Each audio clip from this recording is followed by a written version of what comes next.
Hey everyone, it's Sarah Neoma with Grave Matters. On this October episode, I'll be telling you the story of the sensational murder of Carthage millionaire Brooks Van Hoose. It was a case that captivated and shocked the public on both a local and national level.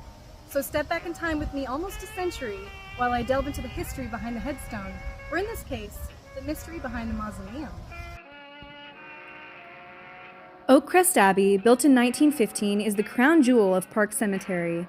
High on a hill overlooking town, behind a facade of Carthage marble and ornate stained glass, lies the earthly remains of murder victim and millionaire Brooklyn Van Hoose. Van Hoose was born in Johnson County, Kentucky in 1870 and made his way to Missouri by the time he turned 20.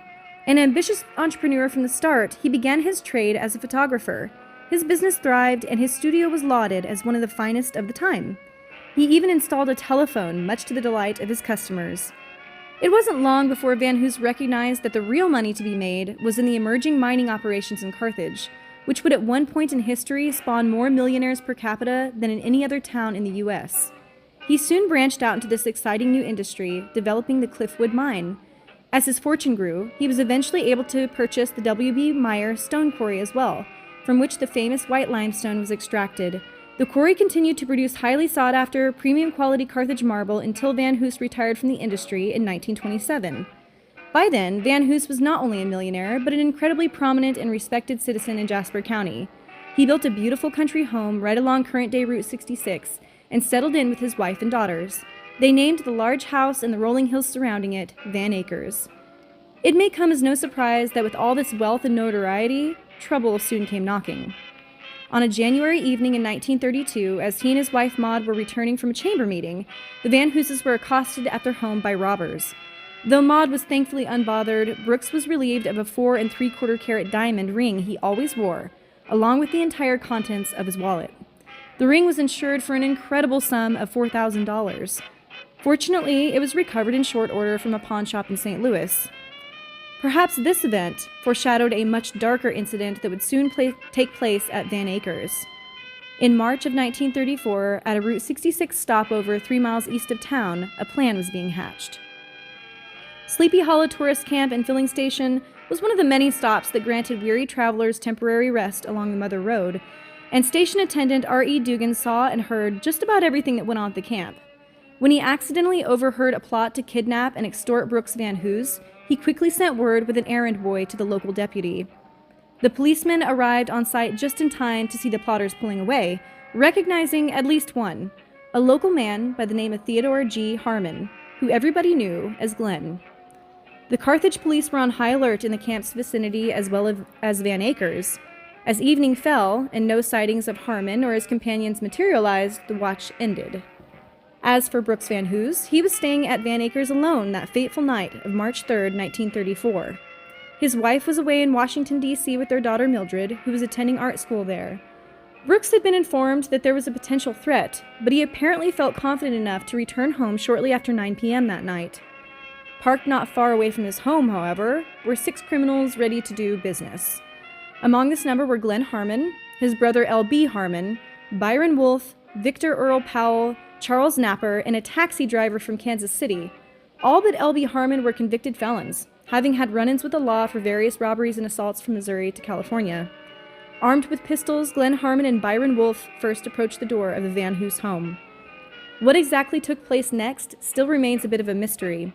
Powell, the only participant to give a confession, later testified that the two men had hurried back to the car, with Harmon reloading his weapon and stating, "We had to kill him."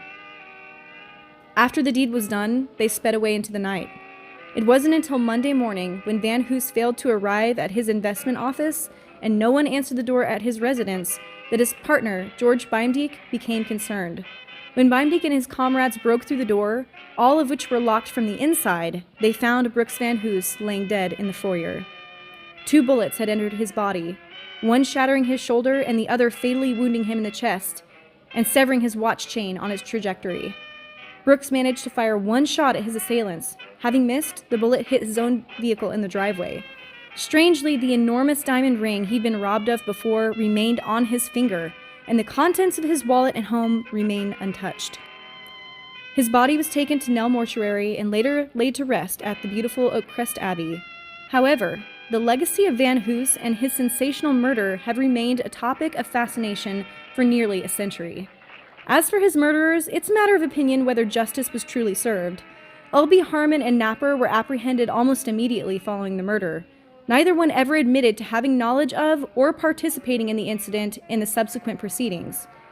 The taxi driver, a former veteran with a history of mental instability, was cleared of all charges and was reinstitutionalized in the Nevada, Missouri State Hospital following the crime.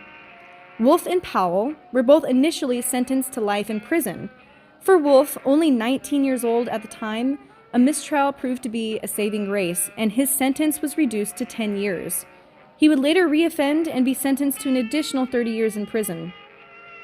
Glenn Harmon, who according to the testimony of Victor Powell was the mastermind and triggerman in the Van Hoose murder, was located in Los Angeles in 1937.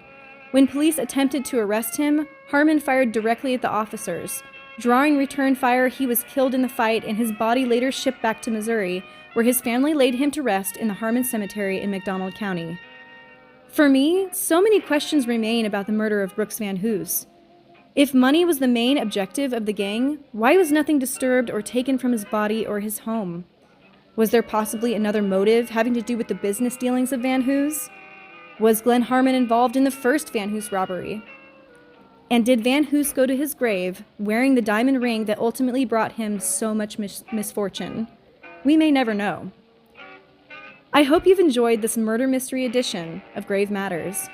Thank you for joining me on this adventure, and I'll see you next time as we delve into the history behind the headstones.